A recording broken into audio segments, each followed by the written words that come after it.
Start करेंगे electrostatic का lecture number 2, जिसमें हम लोग पढ़ेंगे कूलॉम्स लॉ के बारे में।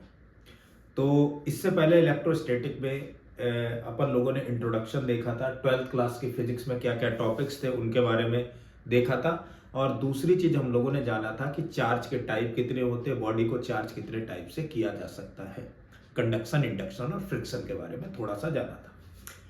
तो वो इंट्रोडक्शन था बेसिक। अब हम लोग इसकी थोड़ा सा आगे इलेक्ट्रोस्टैट में बढ़ेंगे और देखेंगे कूलॉम्स लॉ। कूलॉम्स लॉ क्या है, तो होता क्या है कूलॉम्स लॉ समझते हैं। तो बेटा कूलॉम्स लॉ की अगर बात करते हैं तो एक साइंटिस्ट थे कूलॉम। जब चार्ज के बारे में इनिशियली जाना गया कि चार्ज है क्या या इलेक्ट्रोस्टैट है क्या, तब इस तरीके से जाना गया था कि रेशम में आग्नूस की रॉड को अगर फ्रिक्शन किया गया था, तब पता लगा था कि इलेक्ट्रोस्टैटिक कंडीशंस आती, एक बॉडी से दूसरी बॉडी में चार्ज ट्रांसफर हुआ करता है। तो ऐसा लगा था कि इनके बीच में कोई फोर्स ऑफ अट्रैक्शन या फोर्स ऑफ रिपल्सन लग रहा होगा। वैसे बेसिक प्रॉपर्टी तो चार्ज की फोर्स ऑफ रिपल्सन हुआ करती है। तो कूलॉम ने ये कहा कि अगर कोई दो चार्ज एक चार्ज मैंने लेट से कर लिया इधर है, ये Q1 है, और एक चार्ज मैंने लेट से इधर मान लिया ये है Q2। इन्होंने बोला कि अगर कोई दो चार्ज है, ऐसे ये दो चार्ज है, ये एक दूसरे से कुछ डिस्टेंस पे रखे हुए हैं, उनके बीच की डिस्टेंस है r। ये बिल्कुल क्या नाम, ग्रेविटेशनल लॉ, न्यूटन के ग्रेविटेशनल लॉ से मिलता जुलता है कुछ। तो कोई दो चार्ज इन्होंने बोला जो रखे हुए हैं, एक चार्ज है उसका मैग्नीट्यूड है Q1, दूसरा चार्ज है उसका मैग्नीट्यूड है Q2, और इनके बीच की डिस्टेंस है r। तो इनके बीच में जो लगने वाला फोर्स ऑफ अट्रैक्शन या फोर्स ऑफ रिपल्सन होगा, वो बोला कि डायरेक्टली प्रोपोर्शनल होगा इन दोनों चार्जेस के मैग्नीट्यूड के प्रोडक्ट के। मैग्नीट्यूड बेटा मैंने इसलिए बोला कि हो सकता है ये चार्ज और ये चार्ज दोनों पॉजिटिव हो, या हो सकता है दोनों चार्ज कैसे हो, नेगेटिव हो। तो इन्होंने बोला कि इनके बीच में जो लगने वाला फोर्स ऑफ अट्रैक्शन या फोर्स ऑफ रिपल्सन, अगर मान लो दोनों चार्ज जो है, कोई एक चार्ज पॉजिटिव है दूसरा चार्ज नेगेटिव है, तो इनके बीच में लगेगा पॉजिटिव और नेगेटिव के बीच में तो फोर्स ऑफ अट्रैक्शन होगा, प्यार होगा उनके बीच में, और नेगेटिव नेगेटिव दुश्मनी, पॉजिटिव पॉजिटिव दुश्मनी, तो फोर्स ऑफ रिपल्सन। तो कूलॉम ने बोला कि इन दोनों के बीच में लगने वाला फोर्स ऑफ अट्रैक्शन या रिपल्सन इन दोनों चार्जेस के मैग्नीट्यूड के प्रोडक्ट के डायरेक्टली प्रोपोर्शनल होगा। इक्वेशन 1 हो गई। और इनके बीच की डिस्टेंस के स्क्वायर के इनवर्सली प्रोपोर्शनल होगा। ये हो गई इक्वेशन 2। मतलब कूलॉम ने बोला कि when two charges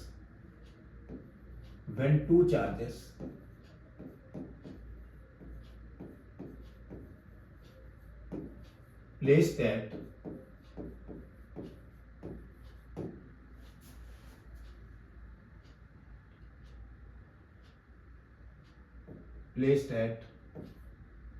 r distance apart,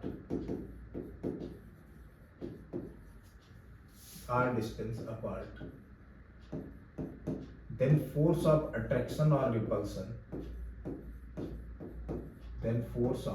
attraction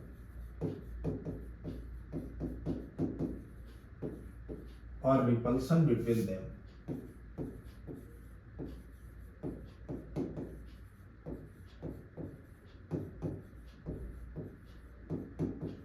is directly proportional to the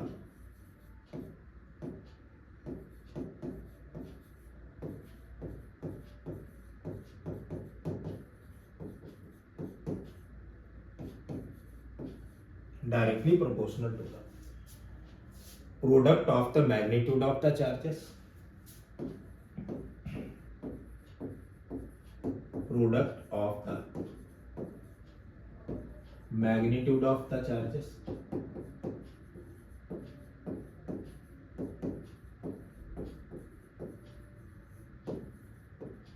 and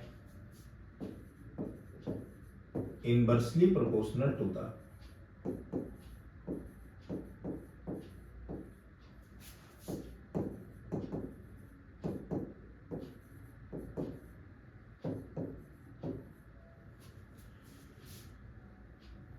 square of the distance between them.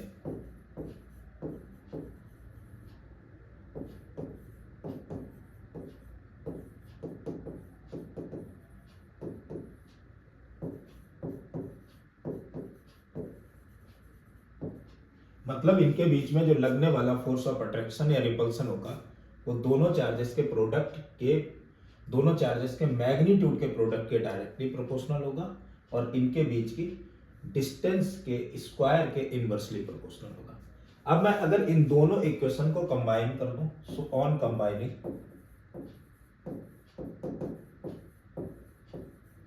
Equation 1 and 2, तो बेटा ये आ जाएगा force is directly proportional to the Q1 Q2 upon में R square. ये formula बना। अब बात करते हैं, अगर मैं इस प्रोपोर्शनलिटी के साइन को हटाऊं तो कुछ कांस्टेंट आएगा। मैंने लेट मान लेता हूं, तो F आ गया बेटा K Q1 Q2 अपॉन में R स्क्वायर। ये जो कांस्टेंट है बेटा भाई, एक्सपेरिमेंटली अगर ये चीज देखी गई, so experimentally this constant is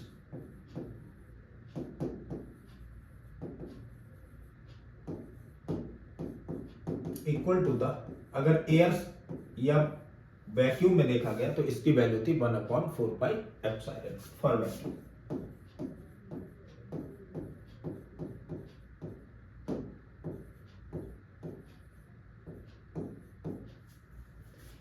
तो बात आ रही है, नया टर्म बेटा आ गया अपने पास में 1/4 पाई एप्सिलॉन नॉट। देखो 4 और पाई तो पता है, एप्सिलॉन नॉट क्या होता है ये समझ लेते हैं। Where epsilon naught is, where epsilon naught is permittivity of free space। अभी समझते हैं इस चीज को है क्या एक्चुअली एप्सिलॉन नॉट क्या। एप्सिलॉन नॉट हो गई permittivity of free space. Permittivity मतलब किस चीज की परमिशन दे रहा है। होता क्या है बेटा एक्चुअल में, अगर अपन ने दो चार्ज लिए, यहां पर मान लो एक चार्ज है Q1 और यहां चार्ज है Q2, तो Q1 की वजह से एक इलेक्ट्रिक फील्ड होगा और इसकी वजह से इलेक्ट्रिक फील्ड ऑफ लाइंस चलेगी ऐसे चारों तरफ, इसकी वजह से भी चलेगी। तो इस स्पेस में क्या होगा बेटा, इस स्पेस में इलेक्ट्रिक फील्ड ऑफ लाइंस चल रहे होंगे तो उनके फॉर्म में इलेक्ट्रोस्टैटिक एनर्जी चलेगी। और जब ये इलेक्ट्रोस्टैटिक एनर्जी चलेगी तो पूरी की पूरी एनर्जी एक जगह से दूसरी जगह ट्रांसफर नहीं होती। कुछ ना कुछ एनर्जी जो है यहां पर, जो मीडियम है या वैक्यूम है या जो भी चीज है, वो कुछ ना कुछ एनर्जी को अब्जॉर्ब कर लिया करता है। अच्छा, जब ये जो एनर्जी को अब्जॉर्ब कर लेता है तो यानी पूरी एनर्जी को परमिशन नहीं देता, कुछ एनर्जी को अपने से जाने की परमिशन देता है, तो वो कुछ कांस्टेंट के टर्म में आता है। That is called the permittivity of the free space. उसे परमिटिविटी ऑफ फ्री स्पेस कहते हैं। क्यों ऐसा होता है?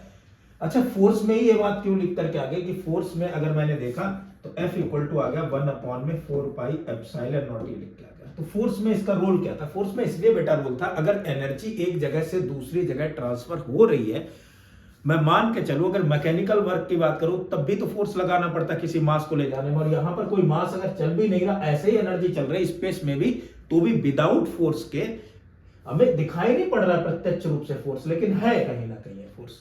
तो विदाउट फोर्स के एनर्जी का ट्रांसफर तो पॉसिबल नहीं है। इसका मतलब कहीं ना कहीं फोर्स लग रहा, इसलिए यहां पर फोर्स में इस एप्सिलॉन नॉट का रोल आ रहा है। अब बात करते हैं इस एप्सिलॉन नॉट की वैल्यू क्या और इसकी यूनिट क्या, समझते जरा। So value of epsilon naught is 8.85 into 10 to the power minus 12 and unit is Newton metre square पर कूलॉम स्क्वायर। ये हो गई इसकी यूनिट। डायमेंशन की अगर बात की जाए बेटा, so dimension is newton means force की dimension mlt minus 2, metre square means l square upon coulomb means 80 into 80 a square t square. इसे अगर कैलकुलेट करेंगे then m l square into l cube t to the power -4 a to the power -2, ये इसकी dimension है। ठीक है, यहां तक तो बातें क्लियर है। अब आगे बढ़ते हैं, ध्यान देते हैं। तो कूलॉम्स लॉ को अपन लोगों ने सीखा कि कूलॉम्स लॉ कुछ इस तरीके से होता है कि अगर अपने पास में कोई दो चार्जेस हैं, एक चार्ज है Q1, दूसरा चार्ज है Q2, ये दोनों चार्ज एक दूसरे से r डिस्टेंस पे रखें, तब इनके बीच में जो फोर्स लगेगा that force is equal to the 1/4 pi epsilon naught Q1 Q2 upon में r स्क्वायर। मेरे बच्चे कहेंगे सर बहुत बढ़िया बात है, इतनी बात तो सीख ली, लेकिन बेटा हर जगह ये कूलॉम्स लॉ एप्लीकेबल नहीं है, इसकी कुछ ना कुछ तो लिमिटेशंस हैं। अच्छा, इसकी लिमिटेशंस क्या, ये बात अपन लोग समझ लेते हैं। तो limitation of the coulomb's law, limitations इसकी देखते हैं। पहली अगर इसकी लिमिटेशन की बात करें तो पहली लिमिटेशन बेटा ये है कि ये दोनों चार्ज जो है वो पॉइंट चार्ज होने चाहिए। चार्जेस कैसे होने चाहिए? Charges should be point charges. Point charges in the sense कि अगर मैं कहूं ये चार्ज है, इसका कुछ साइज है, मैंने लेट से इसका साइज लेट कर लिया है r, इसकी रेडियस है। ये भी चार्ज है, इसकी भी कुछ साइज है, मैं माने ले रहा हूं इसकी भी रेडियस है, इस तरीके से कुछ भी साइज है, इसकी रेडियस भी मैंने लेट कर ली कैपिटल R, और इनके बीच की डिस्टेंस है a। तो बेटा पॉइंट चार्ज का मतलब है कि ये जो डिस्टेंस a है वो much much greater than capital R and a is much much greater than small r। a की जो वैल्यू है वो कैपिटल R और स्मॉल r से बहुत ज्यादा होनी चाहिए, ये पॉइंट चार्ज का मतलब होता है। दूसरी चीज क्या होती है समझिएगा। सेकंड, दूसरी अगर अपन लोग बात करेंगे यहां पर कूलॉम्स लॉ में, तो ये जो चार्ज होता है, ये कूलॉम्स लॉ ये न्यूक्लियर डिस्टेंसेस के लिए एप्लीकेबल नहीं है। It is not applicable, it is not applicable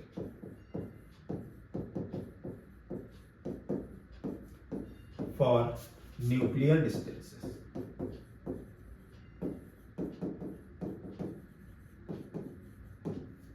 third अगर पॉइंट की बात करेंगे बेटा, तो थर्ड पॉइंट ये होगा कि ये जो अपने पास में कूलॉम्स लॉ की अगर बात कर रहे हैं, ये जो चार्ज ये फोर्स जो इनके बीच का लग रहा है, ये केवल एप्लीकेबल है कूलॉम्स लॉ जब चार्ज रेस्ट में होगा। रेस्ट का मतलब बेटा ऐसा नहीं है, रेस्ट का मतलब ये हो गया कि एक दूसरे के रेस्पेक्ट में रेस्ट, मतलब इनके बीच में अगर रिलेटिव मोशन हो रहा है तो वो रिलेटिव मोशन इनके बीच का क्या होना चाहिए? जीरो।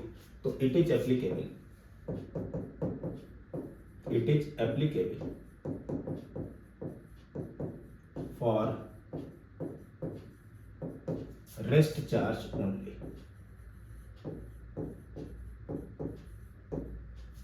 ये केवल और केवल रेस्ट चार्ज के लिए ही एप्लीकेबल है, ठीक है। तो मेरे ख्याल से इतनी बात समझ में आ गई क्योंकि कूलॉम्स लॉ के लिए फॉर्मूला अगर अपन लोग यूज करते थे तो वो क्या रहता है 1/4 pi epsilon naught Q1 Q2 upon में r स्क्वायर। अच्छा बेटा एक चीज और देख लेते हैं अपन लोग कि 1/4 पाई एप्सिलॉन नॉट की वैल्यू क्या होगी।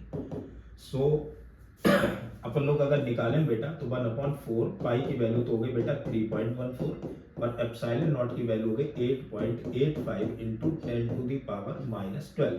इससे अगर सॉल्व करोगे 10 की पावर 12 ऊपर पहुंच जाएगा तो ये हो जाएगा 9 इंटू 10 टू द पावर 9 और यूनिट इसकी आ जाएगी कूलॉम स्क्वायर पर न्यूटन मीटर स्क्वायर। ये इसकी वैल्यू होती है 1/4 पाई एप्सिलॉन नॉट की value 9 into 10 to the power 9 where epsilon naught is the permittivity of the free space. चलो आगे बढ़ते हैं, क्या बात होगी देखते हैं, बहुत अच्छी बात है, ध्यान देते हैं। इससे रिलेटेड कुछ न्यूमेरिकल्स देख लेते हैं। मैंने लेट कर लिया कि एक कोई ट्रायंगल है ये, और ये बेटा ट्रायंगल है इक्विलैटरल ट्रायंगल। इक्विलैटरल ट्रायंगल है तो इसकी साइड्स जो होगी वो इक्वल होंगी, तो इसकी ये जो साइड है मैंने लेट कर ली 1 सेंटीमीटर, तो यार ये भी साइड तो 1 सेंटीमीटर ही होनी चाहिए और ये साइड भी तो 1 सेंटीमीटर ही होगी। इनके जो वर्टेक्स है मैंने कह दिया कि भाई इस इक्विलैटरल ट्रायंगल के जो वर्टेक्स हैं वो A, B और C है। वर्टेक्स ए पर जो चार्ज रखा है बेटा वो 2 इंटू 10⁻⁻6 कूलम मैंने लेट कर लिया। यहाँ पर बी पर भी 2 इंटू 10⁻⁻6 कूलम चार्ज है, और वर्टेक्स सी पर तो 1 इंटू 10⁻⁻6 कूलम चार्ज है। अब इसमें फाइंड आउट करना, फाइंड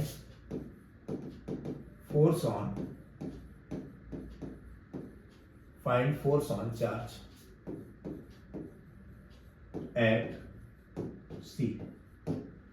जो वर्टेक्स सी है इस पर कितना फोर्स होगा वो हमें फाइंड आउट करना है, due to this two charges, A और बी पर जो चार्जेस रखे उनकी वजह से इस पर कितना फोर्स होगा वो हमें कैलकुलेट करना है। चलो निकालते हैं यार, कोई बड़ी बात नहीं, ध्यान दो।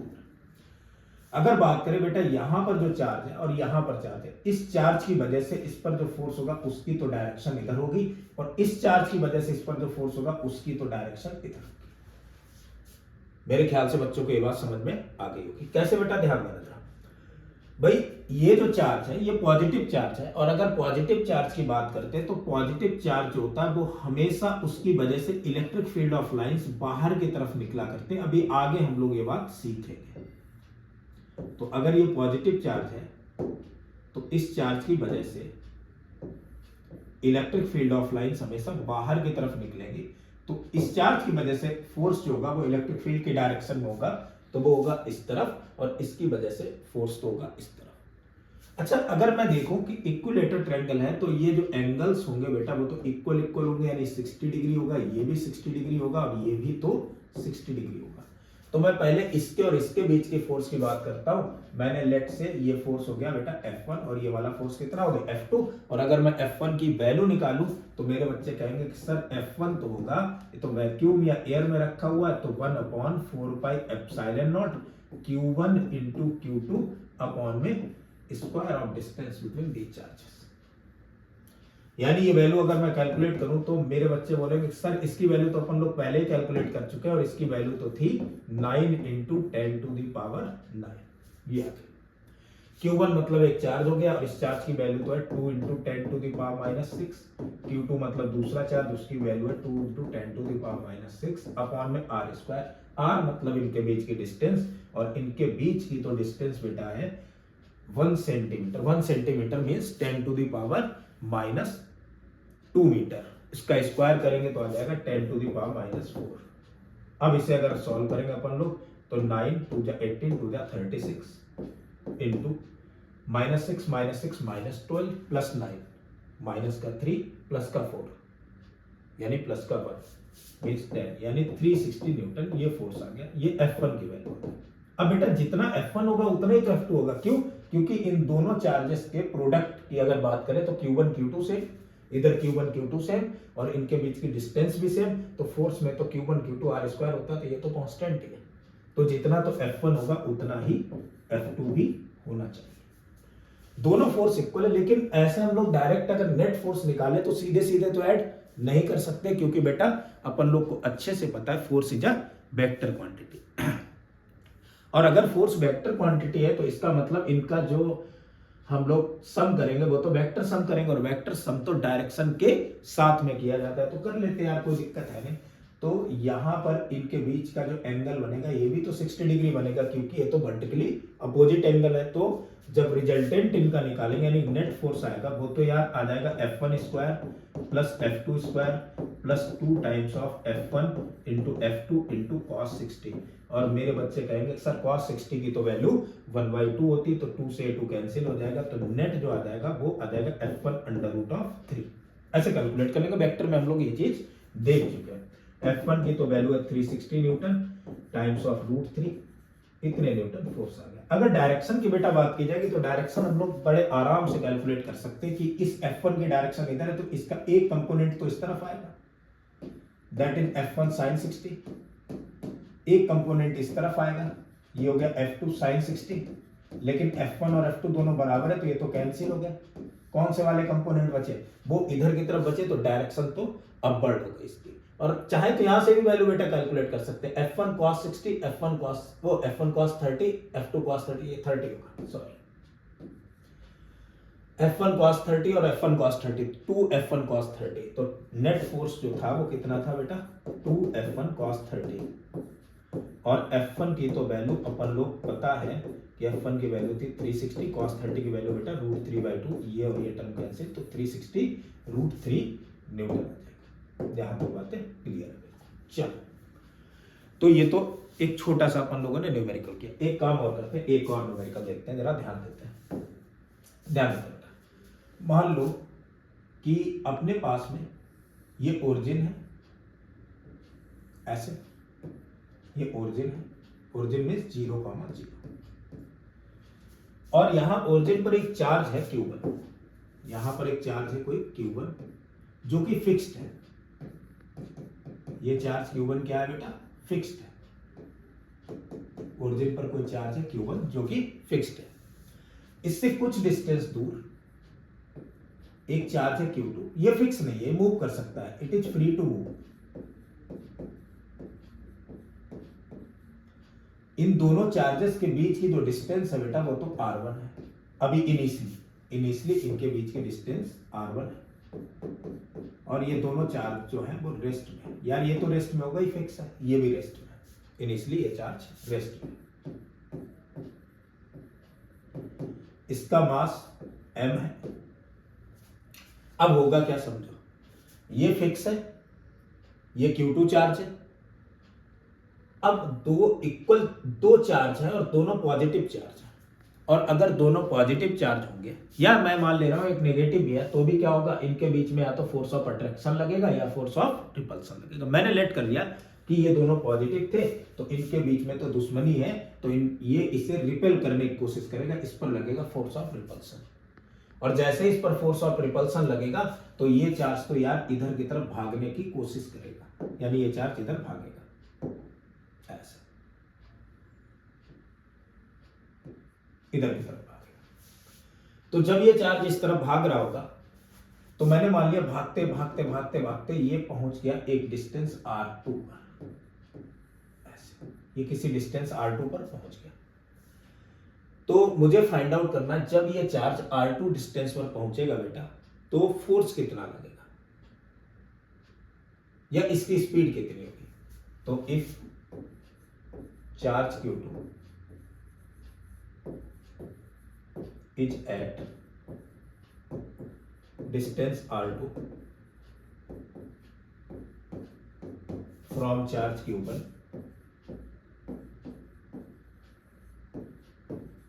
then find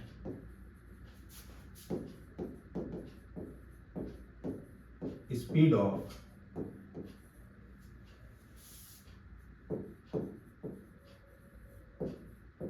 charge Q2। तो चार्ज Q2 की स्पीड फाइंड आउट करनी, चलो निकालते, कोई दिक्कत नहीं, ध्यान देना बेटा। Q2 चार्ज की स्पीड अगर अपन लोग कैलकुलेट करें, तो यहां तो इसकी स्पीड 0 इनिशियल। अच्छा, स्पीड निकालने के लिए एक काम कर सकते हैं अपन लोग, अगर मैं यहां पर वर्क एनर्जी थ्योरम लगाऊं तो भी स्पीड कैलकुलेट हो सकती है, लेकिन अभी तो इसकी पोटेंशियल एनर्जी के बारे में अपने को कोई आइडिया नहीं है। तो क्या काम कर सकते हैं, तो अपन लोग इंटीग्रेशन का थोड़ा सा सहारा ले सकते हैं। कैसे, मान लेते हैं, ध्यान दो। मैंने माना कि जब ये चार्ज यहां से किसी डिस्टेंस R पर पहुंचा होगा, ऐसे यहां R डिस्टेंस पर पहुंचा, ठीक है। तो जब ये R डिस्टेंस पर पहुंचा, तब इस पर कोई फोर्स लग रहा होगा, जनरली एक जनरल पोजीशन पर पहुंचा ये Q2 चार्ज, तब इस पर एक कोई फोर्स लगेगा भाई, हाँ लगना चाहिए सर। मैं अगर इस पर्टिकुलर पोजीशन पर इसे रोक दूं तो इस पर एक फोर्स लगेगा, and that force is F equal to 1/4πε0 Q1 Q2/R, इतना R², ये फोर्स। यहां तक कोई दिक्कत नहीं है, चलो कोई दिक्कत। अब मेरे बच्चे ये कहेंगे कि सर मुझे अगर स्पीड फाइंड आउट करनी है, क्या मैं इस फोर्स को, भाई देखो अभी ये इसे रिपेल करेगा, तो इनिशियली तो इसकी स्पीड क्या होगी, 0 होगी। इनिशियली इसकी स्पीड है 0, लेकिन थोड़ी देर बाद इसकी स्पीड कुछ बढ़ चुकी होगी। मैंने लेट से यहां पर जब ये पहुंचा तो इसकी स्पीड तो अभी कुछ हो चुकी है, यानी b हो चुकी है, तो इसकी स्पीड में चेंज हो रहा है, यानी इसकी स्पीड बढ़ रही है। बढ़ाने का काम कौन कर रहा है बेटा, वो तो एक्सेलरेशन करता है। तो क्या मैं इस फोर्स को, ये फोर्स ही तो इसी की स्पीड को बढ़ा रहा है, इस फोर्स की वजह से ही तो ये आगे की तरफ मूव कर रहा है। यानी कि इसके मोमेंटम में चेंज हो रहा है, यही तो था न्यूटन का सेकंड लॉ। तो क्या मैं इस फोर्स को मास इनटू एक्सेलरेशन नहीं लिख सकता हूं? मेरे बच्चे कहेंगे सर बिल्कुल, इस फोर्स को तो अपन लोग मास इनटू एक्सेलरेशन लिखेंगे और फिर देखेंगे कहानी क्या बनती है। और अगली बार में क्या करेंगे, इस एक्सेलरेशन को बेटा, इस एक्सेलरेशन को तो अपन लोग ऐसे लिख लेंगे 4 pi epsilon naught times of m Q1 Q2 upon में r स्क्वायर। एक बच्चा बोलेगा सर अब मेरे कहानी समझ में आ गई कि अगर मुझे वेलोसिटी फाइंड आउट करनी है और इधर r का टर्म दिया है तो मैं एक्सेलरेशन को वेलोसिटी और r के टर्म में तोड़ लेता हूं। और ये चीज तो काइनेमेटिक्स में बहुत अच्छे से पढ़ चुके थे। तो एक्सेलरेशन को तो अपन लोग लिख लेंगे b dv ओवर dr, ये लिख लिया। सो एक्सेलरेशन आ गया b dv over dr equal to 1 upon 4 pi epsilon naught times of m Q1 into Q2 upon में r square. So b dv equal to आ जाएगा, कांस्टेंट टर्म जितने भी है Q1 Q2 कांस्टेंट है, upon में 4 pi epsilon naught times of m constant है, यहां पर आ गया 1 अपॉन में r square times of dr। इसका इंटीग्रेशन कर देते भाई, इसका इंटीग्रेशन करते हैं। तो अगर इसको इंटीग्रेट करेंगे, देखो इनिशियली अपन लोगों ने देखा जब डिस्टेंस यहां पर r1 थी तो स्पीड थी 0। जैसे ही ये r2 पर पहुंचा मैंने कह दिया स्पीड है b और मुझे तो इसी की वैल्यू फाइंड आउट करनी, तो स्पीड हो गई b dv का अगर बेटा इंटीग्रेशन करोगे तो आ जाएगा b square by 2, lower limit 0 upper limit b equal to Q1 Q2 upon में 4 pi epsilon naught times of m। बेटा 1 अपॉन r स्क्वायर का इंटीग्रेशन बहुत अच्छे से आता है बच्चों को, और वो तो होता था माइनस का 1 बाई r1 से लेकर के r2 तक कर देते। अपर लिमिट यानी b square by 2 equal to Q1 Q2 upon में 4 pi epsilon naught times of m, upper limit 1 by r2 minus lower limit 1 by r1, तो यानी ये टर्म बन जाएगा 1 बाई r1 माइनस का 1 by r2। So b square की value आ जाएगी 2 से 2 cancel, b square equal to आ गया Q1 Q2 अपॉन में 2 pi epsilon naught times of m 1 by r1 minus 1 by r2, यानी b की तो वैल्यू आ गई under root of Q1 Q2 upon में 2 pi epsilon naught times of m 1 by r1 minus 1 by r2। ये हो गई speed. यहां तक तो बातें क्लियर, तो आसानी से न्यूमेरिकल निकला। बेटा एक तरीका और हो सकता था अगर मैं इसमें वर्क एनर्जी थ्योरम लगाता, तो लेकिन अभी अपने को इलेक्ट्रोस्टैटिक पोटेंशियल एनर्जी के बारे में कुछ पढ़ा ही नहीं है, तो यही क्वेश्चन हम लोग जब वो पढ़ेंगे तब आगे देखेंगे कि किस तरीके से निकालेंगे। चलो एक न्यूमेरिकल और देखते हैं। न्यूमेरिकल कुछ इस तरीके का है कि ऐसे ही ओरिजिन पर कोई चार्ज फिक्स कर दिया गया, ऐसे ये ओरिजिन है, बाई एक्सिस इधर है एक्स एक्सिस, यहां एक चार्ज फिक्स कर दिया गया और इस चार्ज की वैल्यू है 1 कूलम, इसका मैग्नीट्यूड तो 1 कूलम है। यहां से 10 mm के डिस्टेंस पर एक चार्ज रखा गया लेट से Q1 और उसका मैग्नीट्यूड है 1 इंटू 10 की पावर माइनस 8 कूलम। ऐसे ही यहां से 20 mm के डिस्टेंस पर एक दूसरा चार्ज रखा गया लेट से Q2 और इसकी वैल्यू तो 8 into 10 to the power minus 8 coulomb. ऐसे ही यहां से 30 mm के डिस्टेंस पर एक चार्ज रखा गया Q3 और इसकी वैल्यू है 27 into 10 to the power minus 8 coulomb. ऐसे लगातार 10 चार्ज रखे गए, यानी कि 100 mm के डिस्टेंस पर एक और चार्ज रखा गया, 10वां चार्ज, और उसकी वैल्यू तो है बेटा 1000 into 10 to the power minus 8 coulomb. ऐसे चार्जेस रखेगा और ये सारे के सारे चार्जेस बेटा फ्री है, वो फिक्स है, ठीक है। तो हमें फाइंड आउट करना बेटा कि ये जो 1 कूलम ओरिजिन पर चार्ज रखा, इन सारे चार्जेस की वजह से इस पर फोर्स कितना लगेगा ये हमें कैलकुलेट करना है। तो फाइंड फोर्स ऑन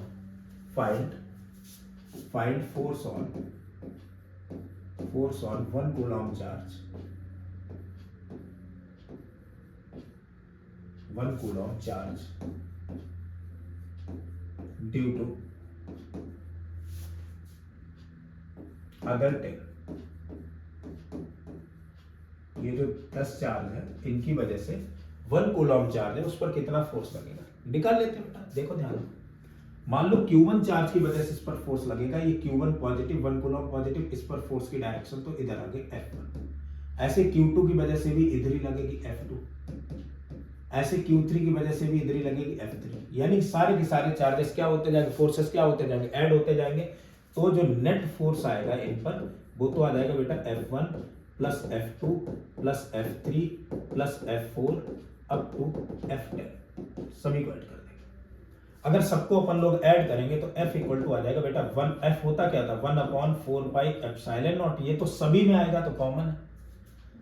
साथ में क्या लिखेंगे Q1 इंटू Q2, Q1 तो हो गया 10 to the power -8 into Q2 की वैल्यू तो 1 कूलम, इससे कोई मतलब नहीं, अपॉन डिस्टेंस का स्क्वायर, और इनके बीच की डिस्टेंस तो बेटा 10 mm है, यानी 10 into 10 to the power minus, square करेंगे ना तो 10 का स्क्वायर तो बेटा 100 हो गया, और mm है तो 10 की पावर -3 होता है, यानी -6 प्लस F2 की वैल्यू अगर निकालोगे Q1 इंटू Q2, इनका मल्टीप्लाई करोगे तो 8 into 10 to the power 8 into 10 to the power -8, और इनका अगर अपन लोग स्क्वायर करेंगे यानी 20 mm का स्क्वायर करेंगे तो यहाँ पर तो बन जाएगा 400 into 10 to the power -6 plus ऐसे ही F3 वाले में देखेंगे 1/4 पाई एप्सिलॉन नॉट, टर्म तो बाहर आ चुका है, तो यहाँ पर बन गया 27 into 10 to the power -8 upon 30 mm, 3 का स्क्वायर करोगे तो आ जाएगा 900 into 10 to the power -6 plus up to 10।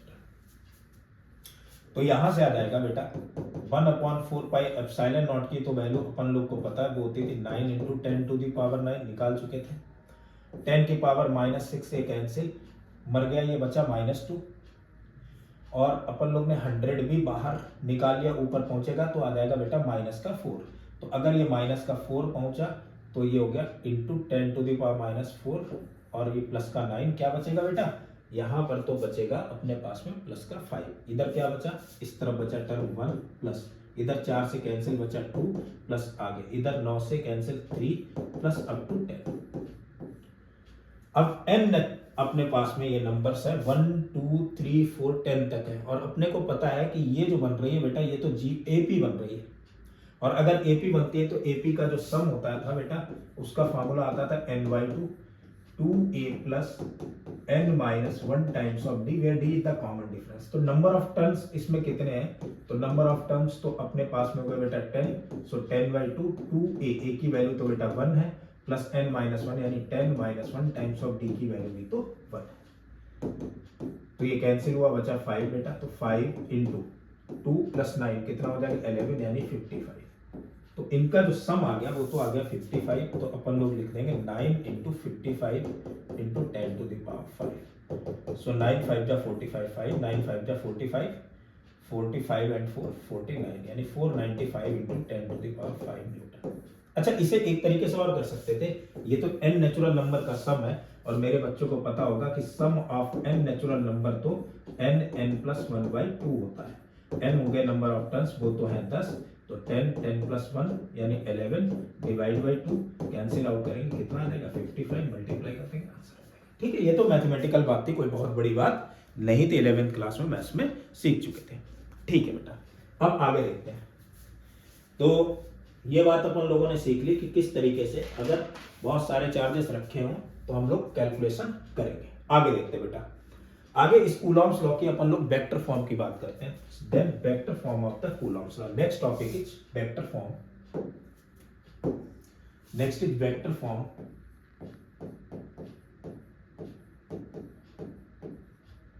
Of coulomb's law. देखते क्या है, ध्यान दो बेटा। Next is vector form of coulomb's law, क्या है सब। मान लिया ये कोई अपने पास में कार्टेशियन प्लेन है, या मैं कह रहा हूं कि कोई स्पेशियल अरेंजमेंट है, X axis, Y axis and Z axis का, ऐसे। यहां पर कोई चार्ज है वो है Q1, और यहां पर कोई चार्ज है वो है Q2। Q1 चार्ज का जो पोजीशन वेक्टर है वो मैंने बेटा लेट कर लिया R1 है, Q2 चार्ज का जो पोजीशन वेक्टर है लेट से R2 वेक्टर। अब मैं ये बोलूं कि ये दोनों चार्ज पॉजिटिव है तो इन पर कोई फोर्स लगेगा। अब देखो ध्यान दो, जितना फोर्स ये चार्ज इस पर लगाएगा उतना ही फोर्स मैग्नीट्यूड में ये चार्ज इस पर लगाएगा, क्योंकि फोर्स है क्या एक्चुअल में, फोर्स है 1/4πε0 Q1 × Q2, वो चाहे Q1 × Q2 लिखो या Q2 × Q1 लिखो, बात एक ही। अपॉन में इनके बीच की डिस्टेंस का स्क्वायर, वो भी एक ही बात है। तो इसका मतलब ये जो फोर्स लगेगा वो तो मैग्नीट्यूड वाइज क्या होगा बेटा, सेम होगा। डायरेक्शन अलग अलग हो सकती है लेकिन मैग्नीट्यूड तो सेम होगा। तो मैं कहूंगा कि Q1 वाला जो है वो Q2 के ऊपर फोर्स लगा रहा है इस डायरेक्शन में, ये इसे रिपेल करने की कोशिश करेगा ऐसे, ये तो force on charge Q2 due to Q1 is, मैं बोल दूंगा F21। Force on charge Q2 due to Q1 that is the F21। और मैं ऐसे ही बोलूं कि force on charge Q1 due to Q2 is F12, उसकी डायरेक्शन इधर होगी, ये इसे इधर की तरफ रिपेल करने की कोशिश करेगा। तो पहले तो यार F21 कैलकुलेट करते हैं, उसके बाद में F12 कैलकुलेट करेंगे। चलो F21 निकालते हैं, या मैं F21 और F12 की तो बात अलग है, मैं तो सिर्फ मैग्नीट्यूड ही निकाल लूंगा, उसी में खुश हो जाऊंगा। उसके बाद तो वेक्टर फॉर्म में कन्वर्ट करना अपने को अच्छे से आता है, केवल मैग्नीट्यूड निकाल लेते। चलो मैग्नीट्यूड निकालते हैं। तो ध्यान देते हैं, इस चार्ज की वजह से इस पर जो फोर्स आएगा वो फोर्स क्या होना चाहिए बेटा, बच्चे कहेंगे कि सर ये वाला जो फोर्स है वो तो होना चाहिए F इक्वल टू 1/4πε0, दोनों चार्जेस के मैग्नीट्यूड का प्रोडक्ट अपॉन इनके बीच की डिस्टेंस का स्क्वायर। अब बात आ रही है इनके बीच की डिस्टेंस क्या होगी, समझो। मैं कहूं कि इस वाले चार्ज की वजह से इस पर फोर्स, तो इस पर जो फोर्स लगेगा, फोर्स की डायरेक्शन इधर, तो अपन लोग यहां पर ये जो डिस्टेंस लेंगे वो भी तो यही वाली लेगा, यानी इधर की डायरेक्शन में जो वेक्टर होगा वही तो इसके फोर्स की डायरेक्शन को रिप्रेजेंट करेगा, ये जो डिस्प्लेसमेंट वेक्टर होगा। और इस डिस्प्लेसमेंट वेक्टर को बेटा लिख कैसे सकते थे, इस डिस्प्लेसमेंट वेक्टर को तो अपन लोग लिखेंगे R2 वेक्टर माइनस में R1 वेक्टर। बच्चे बड़े कंफ्यूज कि सर ये R2 माइनस R1 क्यों लिखती है। यार एक बात बताओ, यहाँ ओरिजिन है O, मैं O से इस पॉइंट पर पहुंच रहा हूं A पर, मैंने लेट से कर लिया, O से ये पॉइंट है बेटा A, और ये रिप्रेजेंट हो रहा है R1 वेक्टर से। O से दूसरा पॉइंट है बेटा B, ये रहा B, इसे अपन लोग लिख रहे हैं R2 वेक्टर से।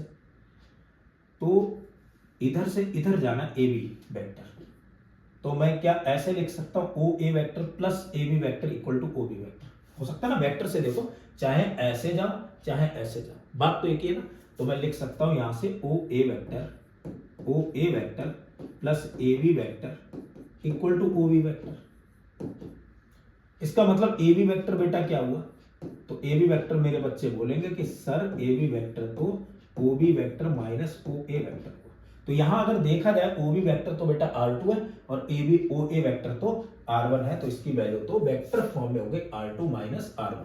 लेकिन यहां पर अगर मैग्नीट्यूड केवल देखा जाए तो मैग्नीट्यूड क्या होना चाहिए, इनके बीच की डिस्टेंस का स्क्वायर, तो R2 माइनस R1 वेक्टर का मैग्नीट्यूड का स्क्वायर मैंने लिख दिया, यहां पर लिख दिया R2 माइनस R1 वेक्टर के मैग्नीट्यूड का स्क्वायर। ये F21 की वैल्यू है, मैग्नीट्यूड है, ये हो गया F21 वेक्टर का मैग्नीट्यूड, इतनी बात है। लेकिन बात तो है डायरेक्शन फॉर्म में लिखने की, डायरेक्शन की बात होगी तो क्या करना भाई, वेक्टर फॉर्म लिखनी है ना, तो वेक्टर फॉर्म का मतलब इसकी डायरेक्शन लिखनी है। तो अगर इसकी डायरेक्शन लिखनी है यानी वेक्टर फॉर्म लिखनी है, तो मेरे बच्चे कहेंगे सर मैग्नीट्यूड तो पता है, डायरेक्शन निकालने के लिए तो यूनिट वेक्टर लगा देते हैं उसी डायरेक्शन। तो यूनिट वेक्टर लगा देंगे तो आ जाएगा अपने पास में 1/4πε0 Q1 Q2 अपॉन में magnitude of R2 minus R1।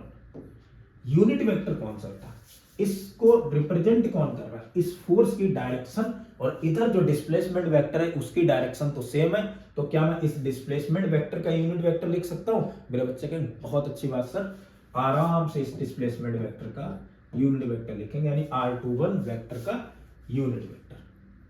तो अब आ जाएगा अपने पास में F21 vector equal to 1/4πε0 Q1 into Q2 upon में R2 vector minus R1 vector का होल स्क्वायर। और ये R21 वेक्टर का यूनिट वेक्टर तो बेटा होगा R2 vector minus R1 vector क्या होता था बेटा, यूनिट वेक्टर होता था वेक्टर अपॉन में मैग्नीट्यूड ऑफ वेक्टर, यानी R2 vector minus R1 vector upon में magnitude of R2 vector minus R1 vector. तो मैं इस फोर्स को ऐसे लिख सकता हूं F21 vector equal to 1 upon 4 pi epsilon naught Q1 Q2 upon में magnitude of R2 minus R1 का होल क्यूब, और R2 माइनस R1 को अगर अपन लोग लिखना चाहेंगे तो ये तो हो गई position of vector 2 with respect to the vector 1। तो क्या मैं इसे R21 वेक्टर लिख सकता हूं? मेरे बच्चे कहेंगे सर बिल्कुल सही बात है।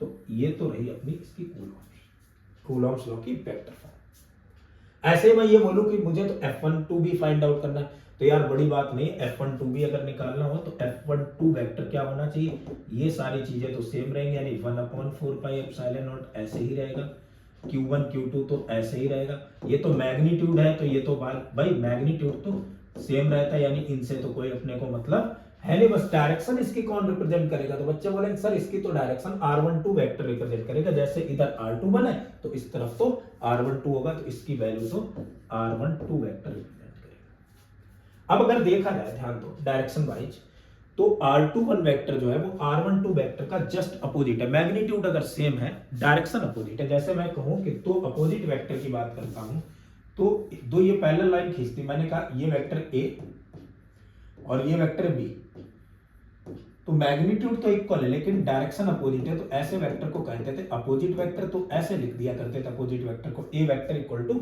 Minus of B vector. तो क्या मैं इस R12 वेक्टर को मैग्नीट्यूड सेम है लेकिन डायरेक्शन अपोजिट है, क्या माइनस ऑफ R21 वेक्टर लिख सकता हूं? मेरे बच्चे कहेंगे बिल्कुल सही बात है सर, क्यों नहीं लिख सकते, लिख लेंगे।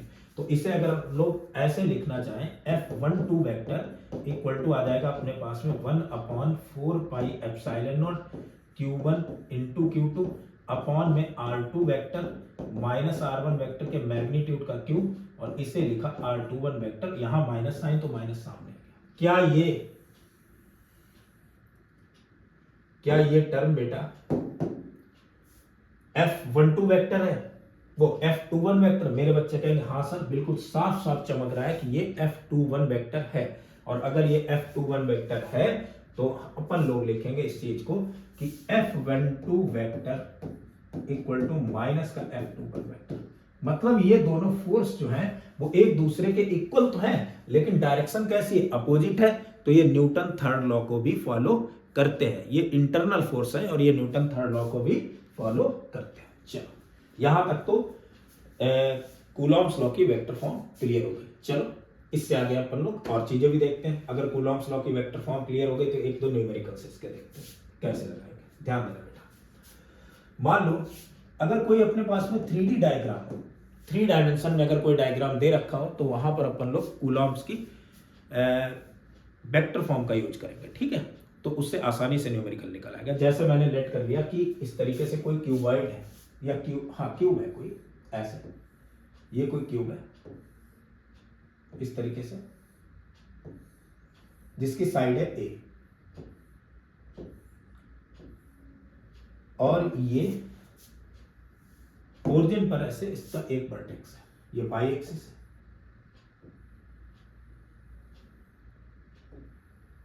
ये एक्स एक्सिस है और ये जेड एक्सिस है।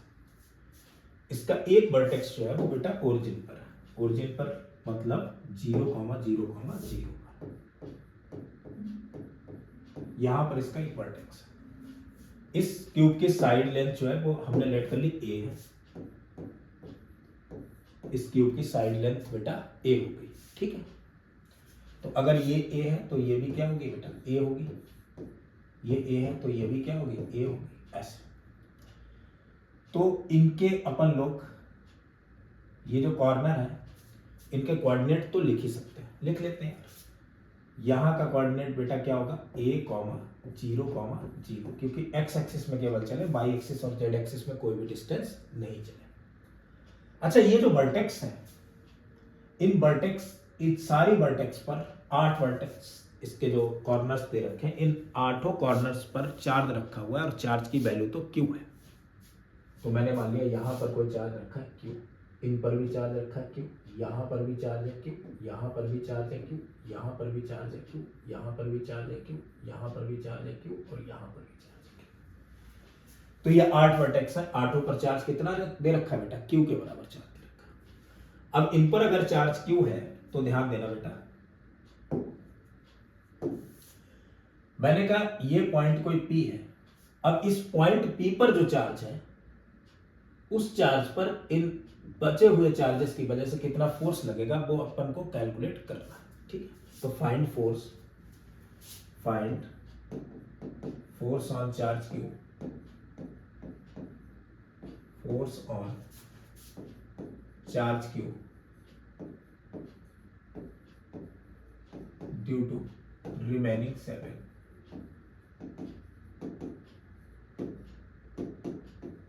तो बचे हुए जो 7 है उनकी वजह से इस P वाले पॉइंट पर जो चार्ज है उस पर हमें फोर्स की वैल्यू कैलकुलेट करनी है, निकाल लेंगे, कोई दिक्कत नहीं। तो अपन लोग कोऑर्डिनेट इसके अगर लिख लें तो काम बन सकता है।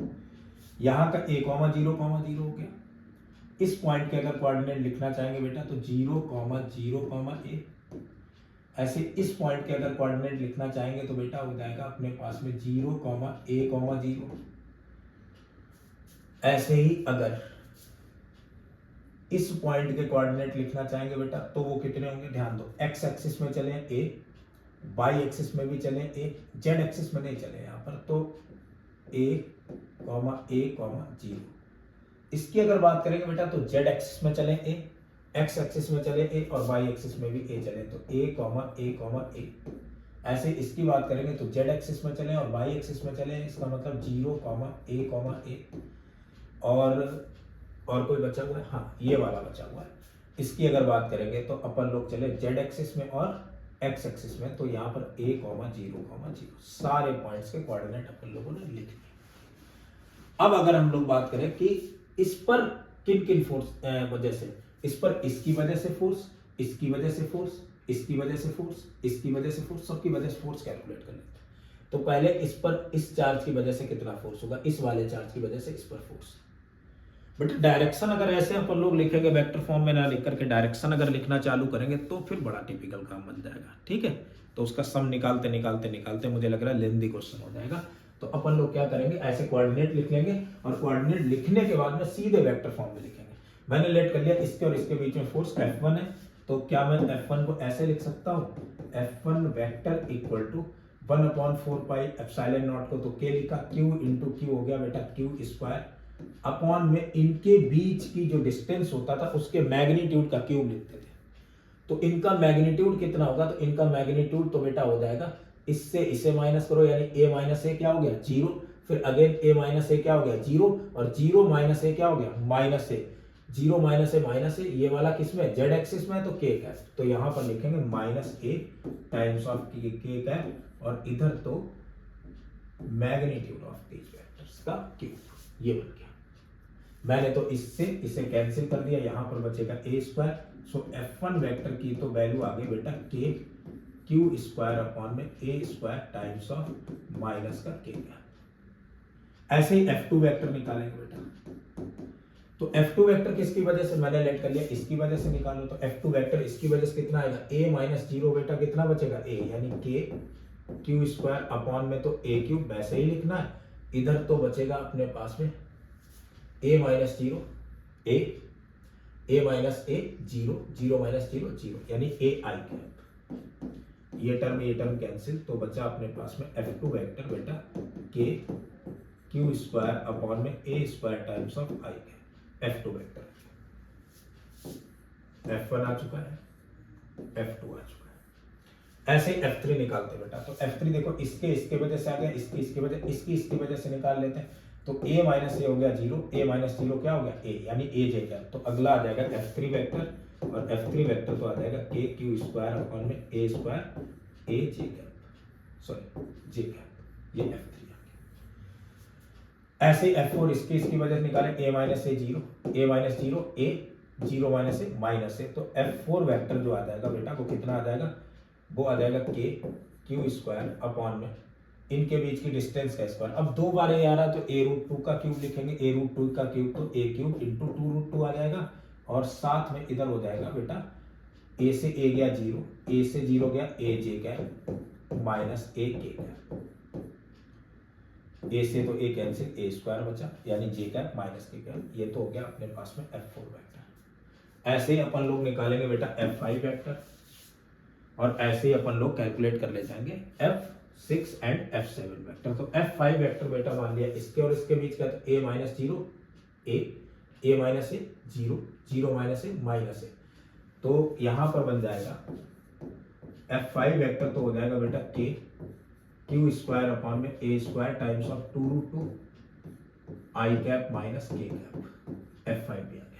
ऐसे ही F6 यानी इसके बीच और F7 इसके बीच, इसके और इसके बीच में बेटा ए आई कैप प्लस ए जे कैप बन जाएगा। तो F6 तो आ गया अपने पास में k times of Q square upon में A square 2√2 I cap plus J cap. एक और बचा हुआ अपने पास में वो हो गया F7 एंड F7 तो होगा बेटा इससे देखो a से a माइनस करो, a से a माइनस करो 0, 0 से a करो माइनस का a, तो ये बन गया k क्यू स्क्वायर। अब इसमें बेटा तीनों है तो a√3 बनना चाहिए, 3 का क्यूब बनेगा 3√3, तो a square times of 3√3 I cap plus J cap minus का k कैप। ये सारे फोर्स की वैल्यूज आ गई। और अगर मुझे नेट फोर्स फाइंड आउट करना है तो बेटा नेट फोर्स तो होना चाहिए F1 vector plus F2 vector plus F3 vector plus F4 vector plus F5 vector plus F6 vector plus F7 vector. इन सारे वेक्टर का वेक्टर सम कर देंगे और अपने को नेट फोर्स तो पता लग जाएगा। यहां तक मेरे ख्याल से बात क्लियर। चलो एक न्यूमेरिकल और ध्यान देते हैं। तो नेक्स्ट मैंने माना कि कोई दो चार्ज है, उनके मासेस m है, ऐसे दो चार्ज है, उनके मासेस जो दे रखे हैं बेटा वो m है और दोनों के जो मास है m का मतलब 5 ग्राम है, इसका मास भी 5 ग्राम है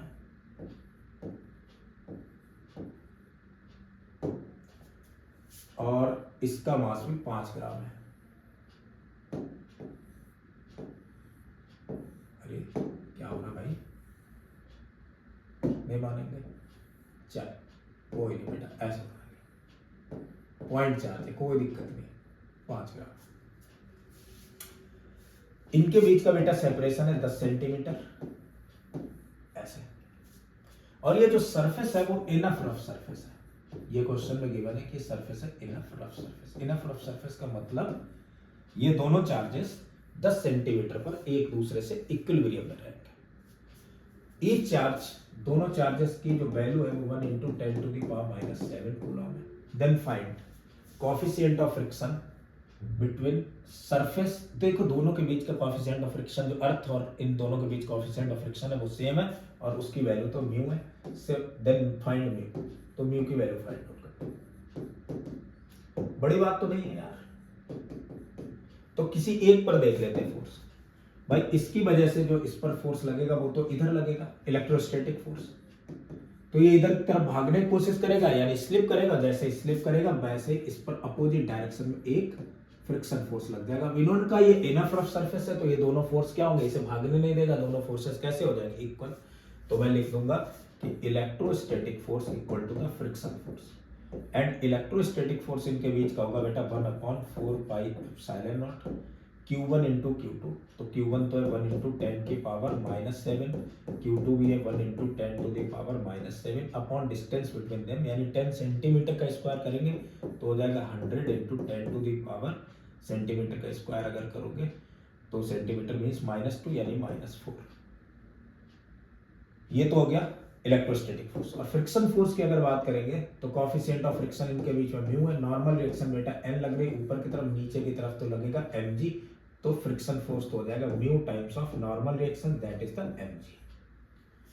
कैलकुलेट अगर इसे बेटा करेंगे तो ये हो जाएगा 9 × 10⁹ into 10⁻⁻14 upon 10⁻�2 equal to mu and m की वैल्यू तो है बेटा 5 ग्राम यानी 5 × 10⁻³ इंटू g की वैल्यू तो है 10, यानी कि 10 से कैंसिल -2 बचा -2 की अगर बात की जाएगा तो ये प्लस का 9, ये माइनस का 14, यहाँ बचा माइनस का 5, ये माइनस का 5 और ये कैंसिल, यहाँ बचा माइनस का 3, यहाँ -3 से ये कैंसिल, यहाँ बचा माइनस का 1। तो माइनस का 1 का मतलब हो गया बेटा 0.9। तो mu into 5 equal to 0.9। So mu की वैल्यू तो आ गई, म्यू की वैल्यू तो आ गई 0.9 divide by 5 and 0.9 divide by 5 that is the 0.18। ये हो गया कोएफिशिएंट ऑफ फ्रिक्शन। तो मेरे ख्याल से बच्चा कूलॉम्स लॉ के बारे में अपन लोगों ने थोड़ी बहुत स्टडी कर ली है। नेक्स्ट लेक्चर में अपन लोग कूलॉम्स लॉ के ही बारे में पढ़ेंगे, फोर्स के बारे में ही पढ़ेंगे। अभी बहुत सारी एडवांस प्रॉब्लम करनी है, मन अच्छा टॉपिक है इलेक्ट्रोस्टैट, इससे काफी कुछ आता है। तो नेक्स्ट लेक्चर में अपन लोग इनके इक्विलिब्रियम के बारे में पढ़ेंगे, उनसे रिलेटेड अच्छे अच्छे जो न्यूमेरिकल्स होंगे